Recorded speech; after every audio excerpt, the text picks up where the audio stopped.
Michael stared out of the window of his darkened room into the neighborhood, the sun sinking below the horizon, casting long shadows on the manicured lawns. It was Friday night, and his parents would be leaving for their weekly dinner party at the Johnsons' house, a few streets away. As the youngest child, Michael had been deemed mature enough to stay home alone for the first time, and he was excited about the prospect of having the house to himself after bedtime. However, the nagging pangs of loneliness that came with being alone in the big old house could not be ignored. Michael spent the early evening organizing plans for the night of fun and mischief ahead. He thought about prank calling his friends under the guise of trying to reach his parents on their business phones, but the thrill of mischief and the intoxicating feeling of his newfound independence were quickly overshadowed by the fear of the unknown and the loneliness that came with being alone in the darkened room. Michael's first call was to his friend Tim, whose laughter filled the phone as he answered, and then realized he was being pranked. Michael's heart raced as he listened to his friend's confused reactions and played into the ruse, but the rush of empowerment he felt from successfully fooling Tim was quickly replaced by the fear and loneliness that had been building since the beginning.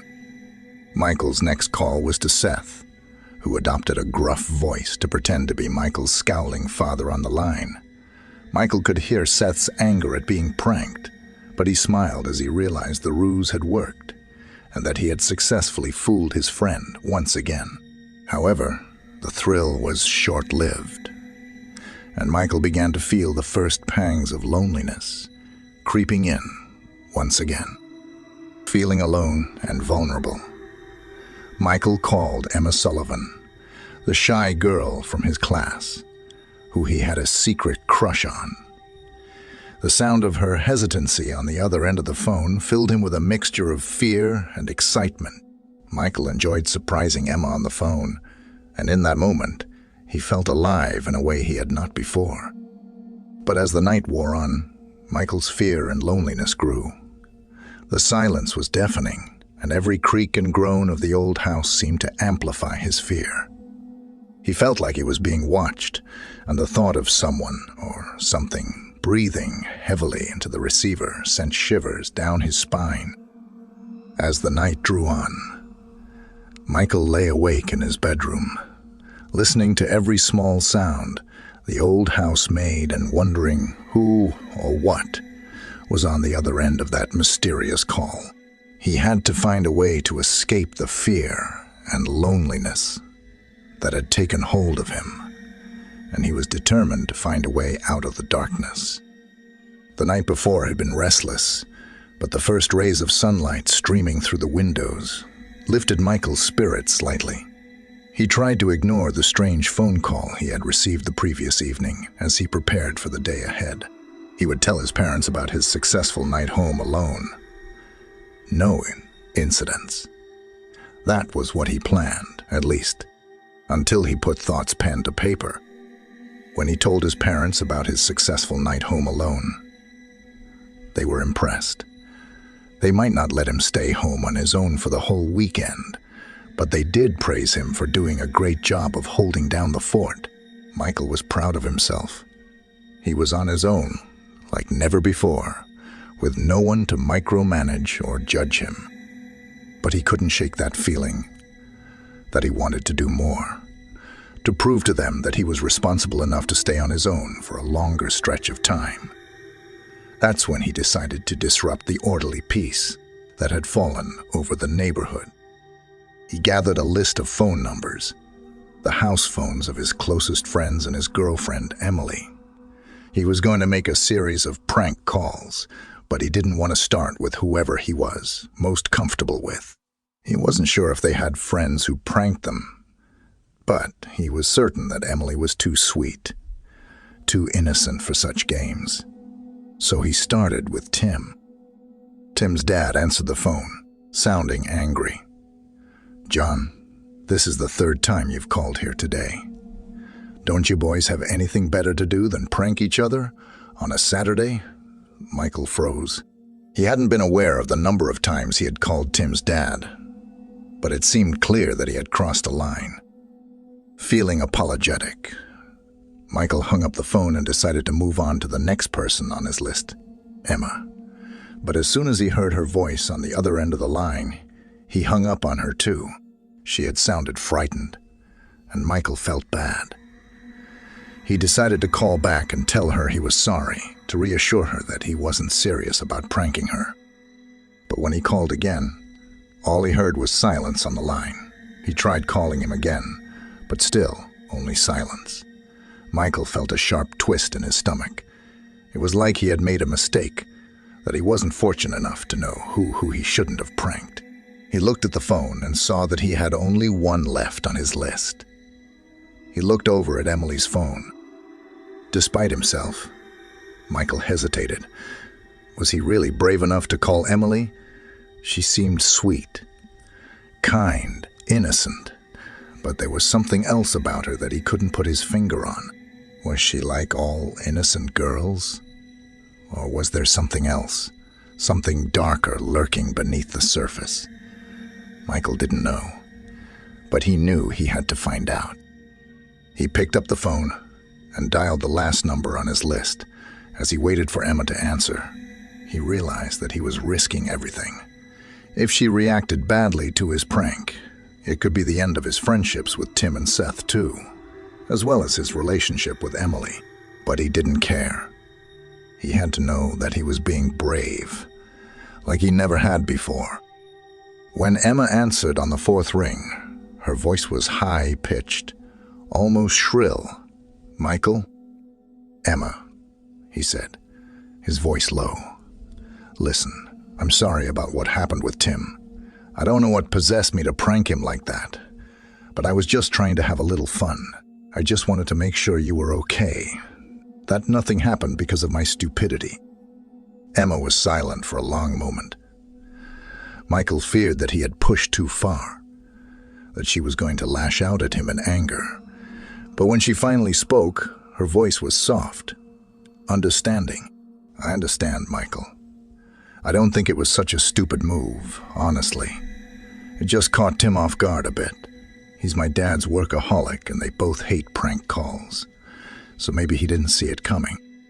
Feeling a relief wash over him, Michael hung up the phone and felt good about what he had done. For once, he was brave enough to ignore who he should and shouldn't prank, to try and make sure everyone was okay. Maybe he really was becoming a more responsible, mature person. But as he hung up the phone, a shiver ran down his spine. He couldn't shake the feeling that something else was going on, something that he couldn't quite put his finger on. But he pushed those thoughts aside. They weren't important right now. All that mattered was that he had made sure Emma was okay. He followed that up by sending her a text message, apologizing once again for pranking Tim. It took a while before anyone got back to him on that front, but once they did, he was relieved. As it turned out, Tim had just been in the middle of doing an important work project when Michael's call came through, which only made the prank more annoying. But they all knew Michael meant well, and he didn't regret the call. Emma comforted him and assured him that everything was okay. Michael was glad that his prank calls didn't lead to the downfall of his friendships, but he used it as a lesson to himself. He knew that he couldn't just prank anyone, but he also knew that he had the courage to make sure that people were okay, even when he was scared. Michael sprinted through the dilapidated suburban streets, ignoring his surroundings as he maintained an unrelenting trajectory towards freedom. His footsteps were rhythmic, echoing ominously through the cold asphalt vein that separated him from the horrors that resided in his family's home. As he ran, the once familiar neighborhood transformed into a sinister portrayal of his past. The trees lining the sidewalks twisted their arms towards him, casting ominous shadows that danced with malice.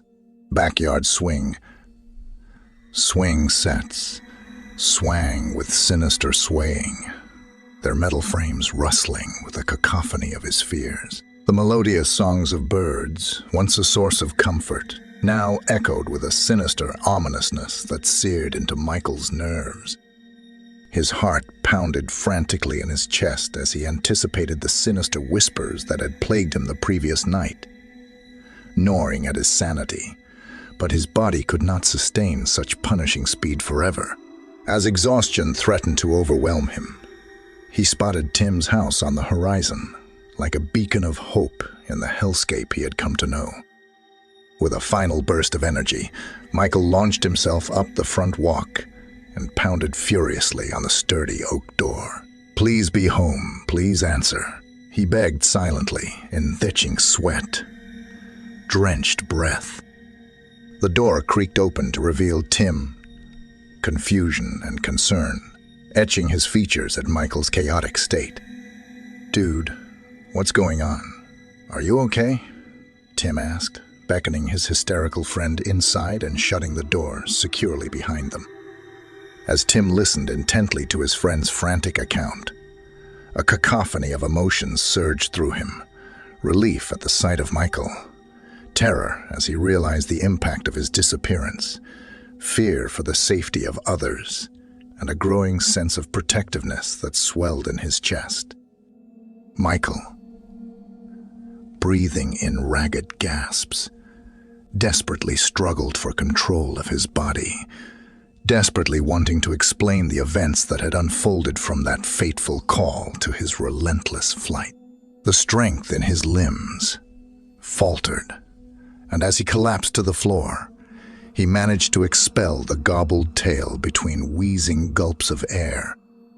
Tim's eyes widened in horror at the darkness of Michael's story, the tendrils of fear and confusion wrapping themselves around his thoughts like vines. Confliction knotted his brow deeper, and the weight of Tim's concern for his captive friend threatened to push him beyond his limits. The certainty of danger gnawed at Tim, fueling a primal instinct to protect his friend. He must rest. He must gather his strength. He must stand strong and steadfast. But that protector's glint is shrouded in uncertainty, like a dark mirror reflecting a tempestuous sea of fears and doubts.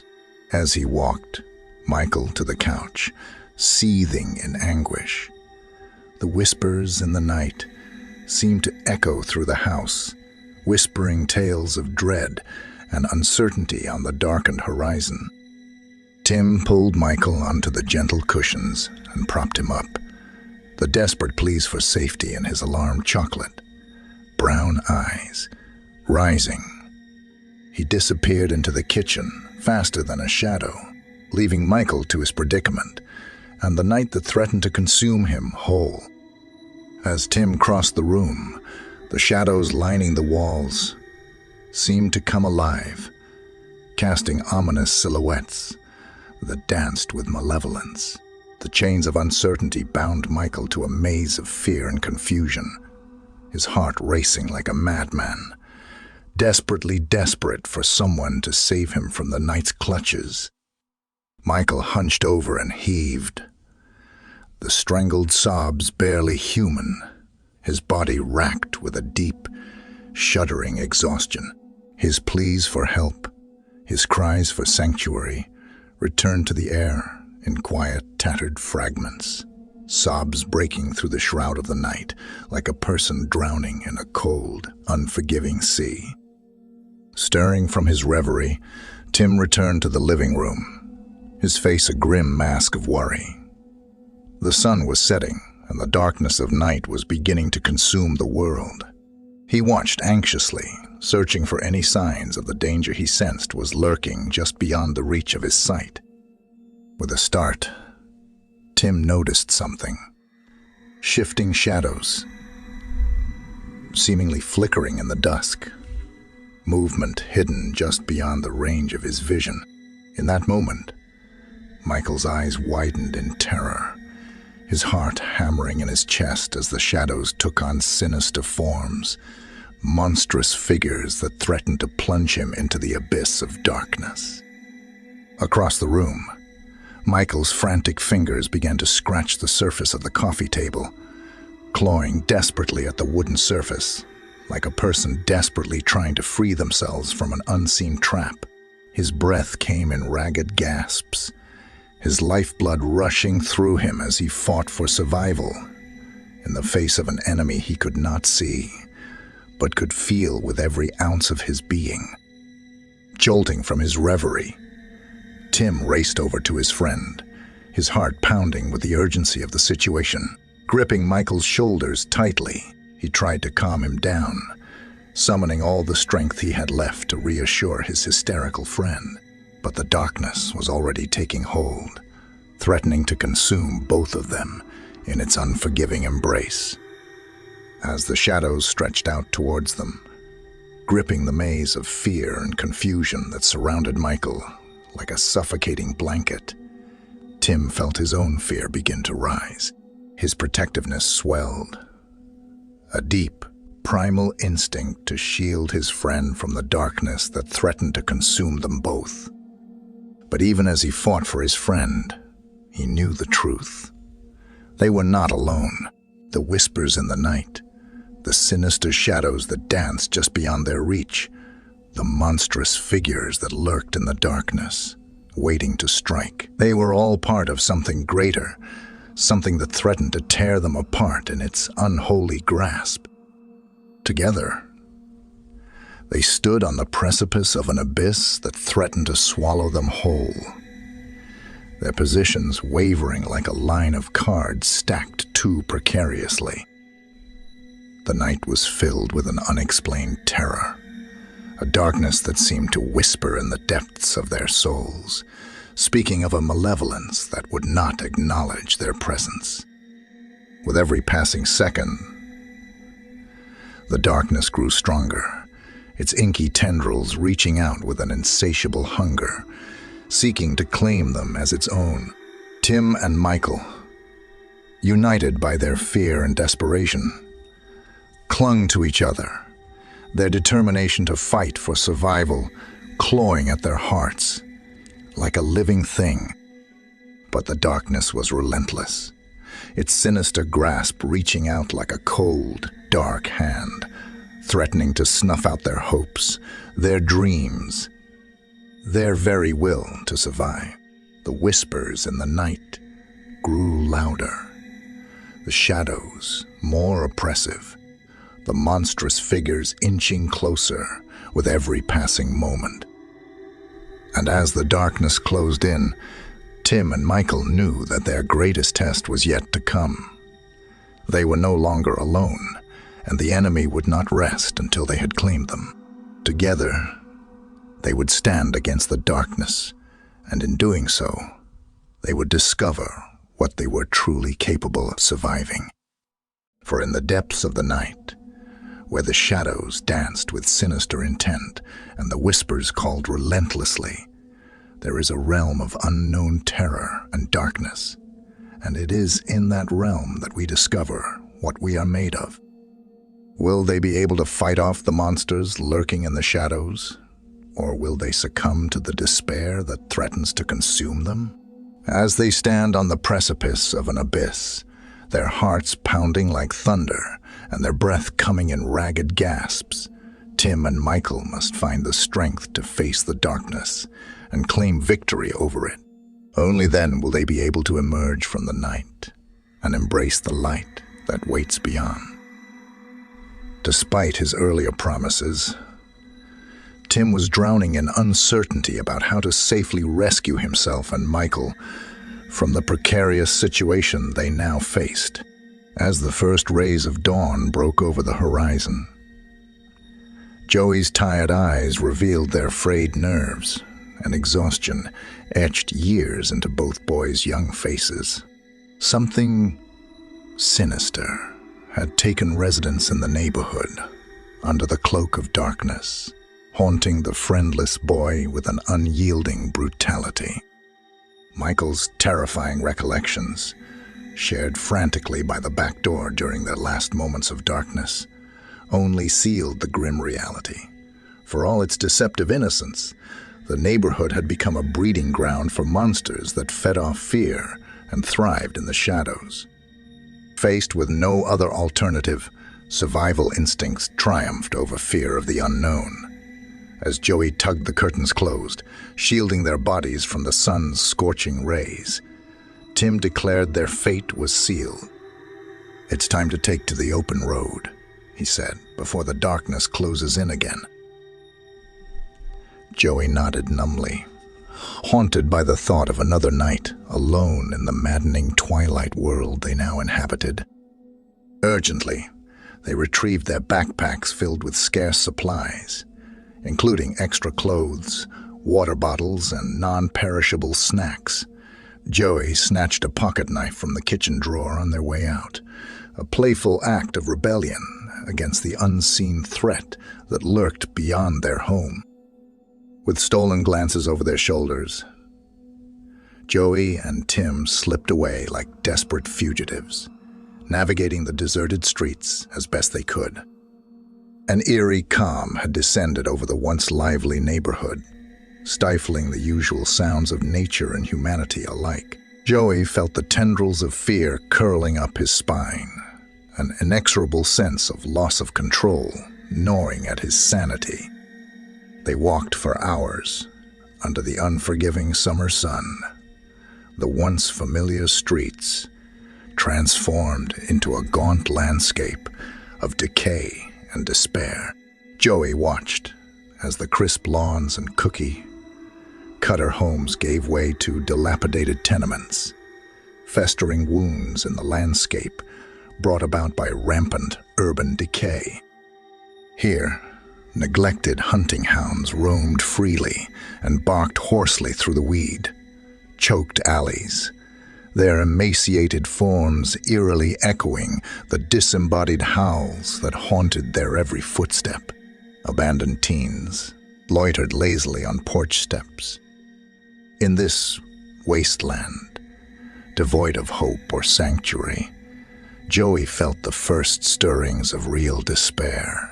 They seemed to be walking not merely through the streets, but into an insidious abyss of uncertainty, their only beacon of light, the fading memories of a happier time.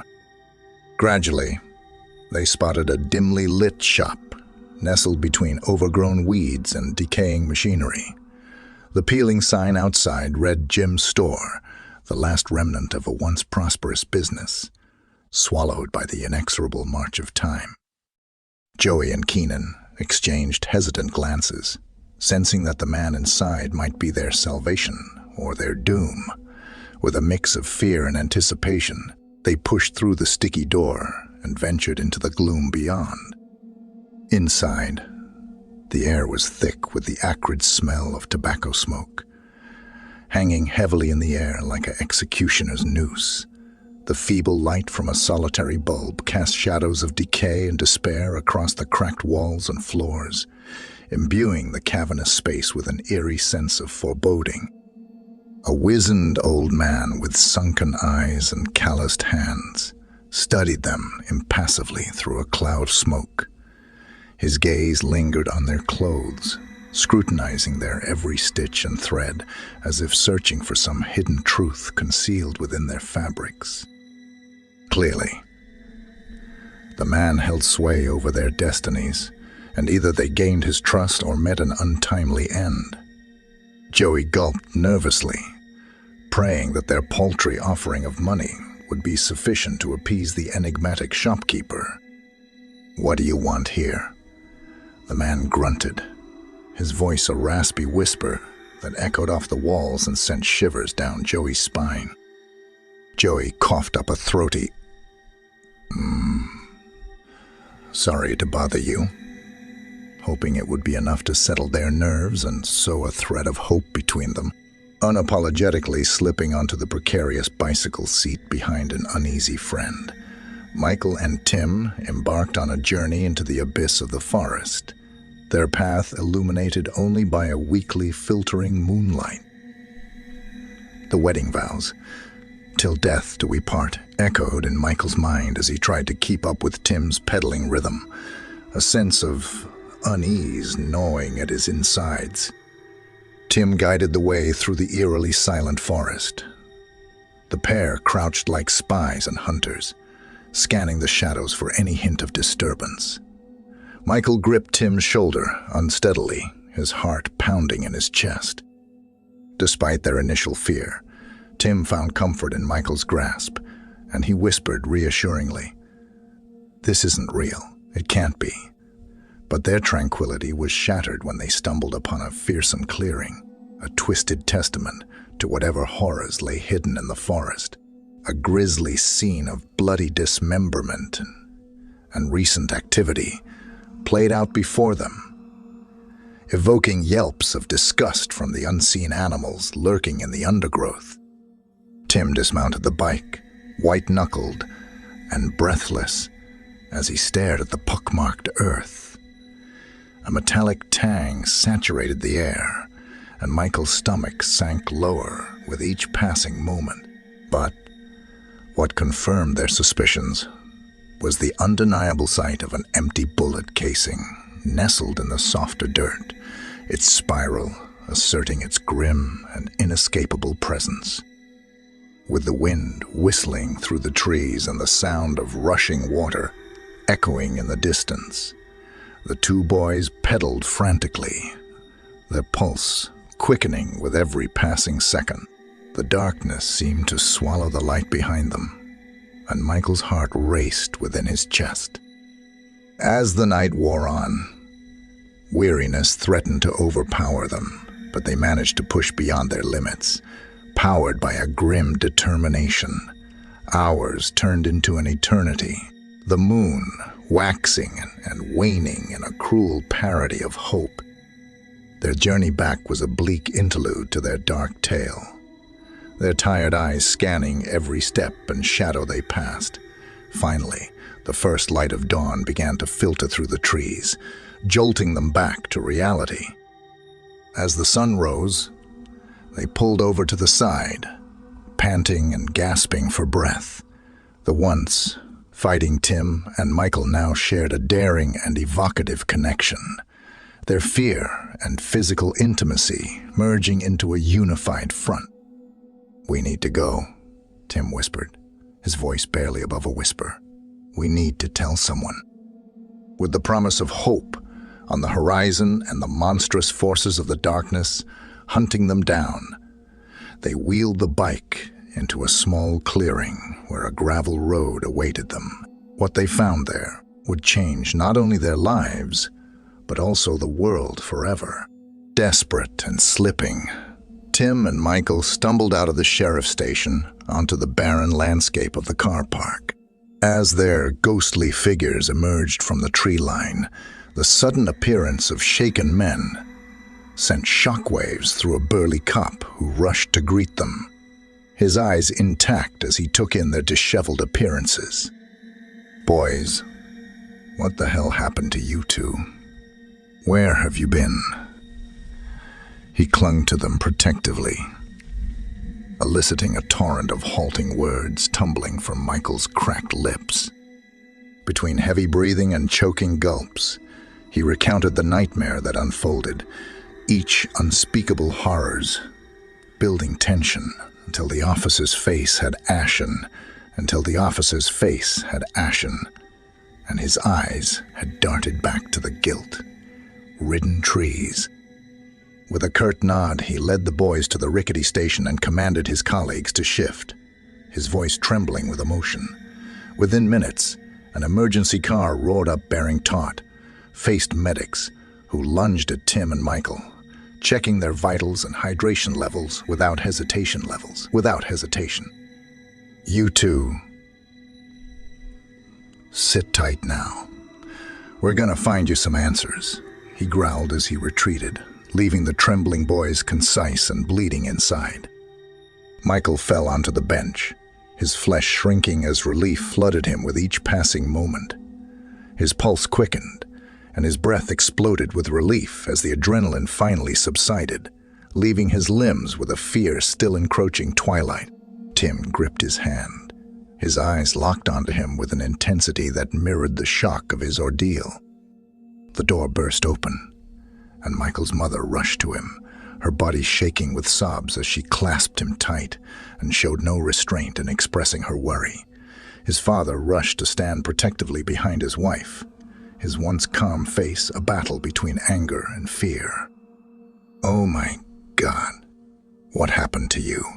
We were so worried when we got home, and you were nowhere to be found," she choked out, her hands eliciting a trembling response from her son's trembling fingertips. Michael hesitated, his heart dropping. It was his turn now to confront his parents with the truth of his experience, to tell them everything from the twisted calls to the gruesome discovery he and Tim had made in the forest. By the time his story came to an end, his parents' faces bore expressions that were shockingly similar to the officers' earlier. A stern lieutenant emerged from the shadows, breaking the silence with authority. "Boys, I know you've been through hell, but we need your help once more," he growled. "Take us to the place where you found the message. The clearing, too."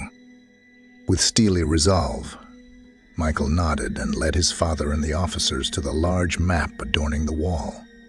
His trembling hand traced over the green roads etched into the map, his eyes flicking over each landmark as he filled his father's ears with calculated distance estimates. As the officers huddled around the map, listening intently to Michael's account, the lieutenant then turned to him. "Michael, we're heading deeper in now. Bring 9 and extra muscle." Michael hesitated, his pulse quickening with his realization of the gravity of the situation. It was time to face the darkness once more, and this time, he might not have the strength to carry forward. "Okay, Lieutenant," he murmured as he led the now tense group towards the exit. As they vanished into the deepening forest, Michael seized a flicker of hope, not daring to imagine that the long night might at last lift. Hours dragged too painfully by as a slow, weary parade of activity spread beyond the station's walls. Michael's heart grew dangerously heavy with dread as he listened to the chatter of the radio, hoping with every crackle that they might finally grasp at the edge of some elusive clue.